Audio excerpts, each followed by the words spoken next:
Mariana o mas kilala bilang Huli, anak ni Kabesang Tales, apo ni Tandang Selo at kasintahan ni Basilio. Bukod sa taglay kong kagandahan ay larawan rin ako ng isang Pilipinang makadiyos, matiisin, mapagmalasakit at mapagmahal.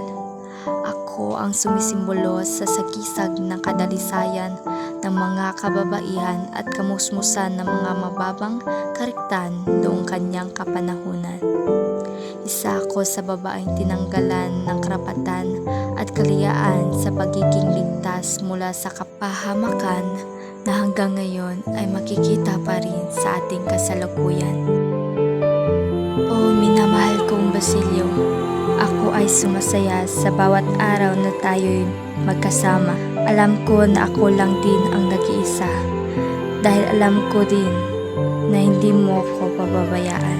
Ngunit isang araw ay nakaabot sa akin ang balita na nakulong ang aking kasintahan na si Basilio.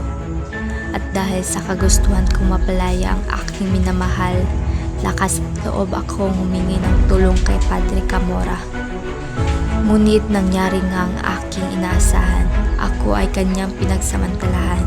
Ako ay hindi nirespeto at labis ko yung dinadamdam. Hindi ko nalaman kung ano ang dapat kong gawin upang matigil na ang lahat kaysa isang iglap. Aking naisipan na isa lamang ang paraan upang ako'y makatakas. At yun ay ang kamatayan.